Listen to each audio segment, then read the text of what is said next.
तो जैसे कि आप भली-भाँति जानते हैं कि भारत एक ऐसा देश है जहाँ पर ये कहने के लिए तो बहुत सारे धर्म के लोग रहते हैं और कहने के लिए लोग वो बोलते हैं कि हिंदू, मुस्लिम भाई-भाई और जितने भी यहाँ पर धर्म हैं,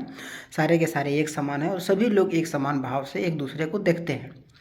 लेकिन यही देश है, भारत ही ऐसा देश है जहाँ पर कि मुसलमानों के द्वारा देखा जाता है कि बार-बार हिंदुओं को नुकसान पहुँचाने के लिए काम किया जाता है। और एक मुसलमान जो बोलता है कि हम यदि सच्चा मुसलमान है तो हिंदू को कभी भी अपना भाई मान ही नहीं सकते।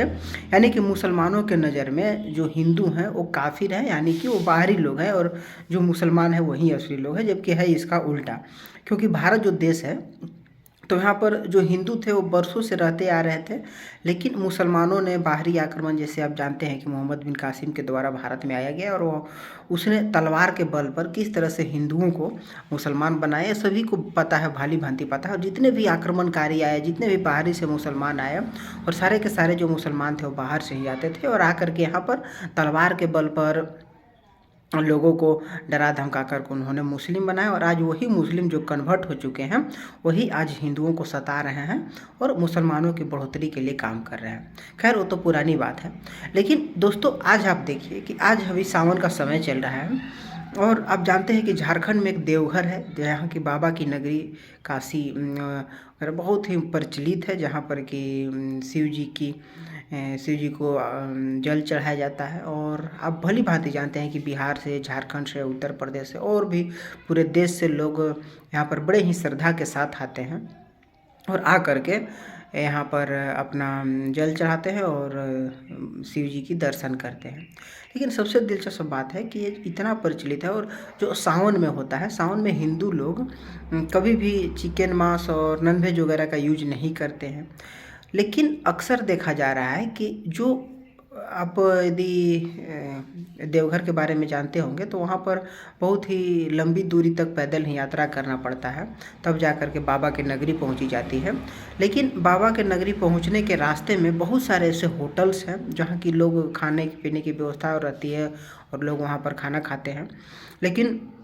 देखा जा रहा है कि बहुत सारे ऐसे होटल हैं जो कि मुसलमानों के द्वारा संचालित हैं और आप भली भांति जानते हैं कि मुसलमानों ने आज तक हिंदुओं के साथ क्या किया है। बहुत सारे ऐसे होटल में आप देखे हैं कि मुसलमानों ने खाना में पेशाब डाल करके खिलाया है, खाना में थूक करके खिलाया है। और यहाँ तक कि मुसलमान सभी लोग जानते हैं, भली भांति जानते हैं कि जो होटल के मालिक हैं वो लोग जानते हैं कि जो कांवड़िए हैं उन लोगों को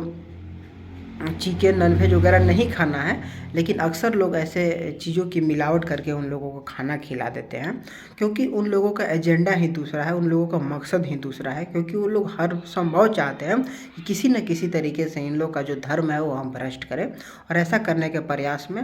वो लोग ऐसा करते हैं, ऐसा मिलावट का काम कर देते हैं। और सबसे बड़ी बात कि अभी जो रास्ते में जो होटल्स थे, बहुत सारे ऐसे होटल थे जिसको कि मुसलमानों के चलाया जाता था, उसका मालिक मुसलमान था, उसमें काम करने वाले लोग मुसलमान थे और वो लोग हिंदू नाम से, यानी कि माँ वैष्णो होटल, शिवजी होटल, जय भोले होटल और भी अलग अलग प्रकार से जो हिंदू से संबंधित नाम थे, मुसलमानों के द्वारा होटल चलाया जा रहा था और उसका नाम हिंदू होटल के नाम पर रखा गया था और ऐसी धोखाधड़ी की जा रही थी। तो सोचिए कि ऐसे लोगों को कितनी सख्त से सख्त कार्रवाई करनी चाहिए, तो जो किसी के आंखों में धूल झोंक करके किसी को धोखा दे रहा है, तो इससे बड़ी बुरी बात और क्या हो सकती है। लेकिन प्रशासन इस पर किसी प्रकार से वैसा सख्त रुख नहीं अपनाती। और खैर उत्तर प्रदेश में तो कुछ नियम लगाए गए हैं कि ऐसे होटलों को चिन्हित करके उसे बंद कराया जा रहा है। लेकिन झारखंड, बिहार में आप जानते हैं कि जिहादियों की सरकार है, जिहादी के सपोर्टर वाले नेता की सरकार है और वही मुख्यमंत्री हैं, तो उन लोगों के द्वारा ऐसा नहीं किया जा रहा। बहुत सारे ऐसे यदि देखा जाए तो कांवड़ियों का जो धर्म है वो भ्रष्ट किया जा रहा है इन जिहादियों के द्वारा और वो लोग उनके खाने में अलग अलग प्रकार से गलत गलत चीज़ मिला कर के खा रहे हैं और वो लोग मजबूरी में नहीं जानने के बाद खाते हैं। तो ऐसे और इतना श्रद्धा है, इतना उनका विश्वास है कि अक्सर देखा जाता है कि अशुद्धि नाम की कोई भी चीज़ नहीं रह जाती है, लेकिन लोग अशुद्ध कर दे रहे हैं, जिहादियों के द्वारा लोग अशुद्ध हो रहे हैं इस कांवड़ यात्रा में।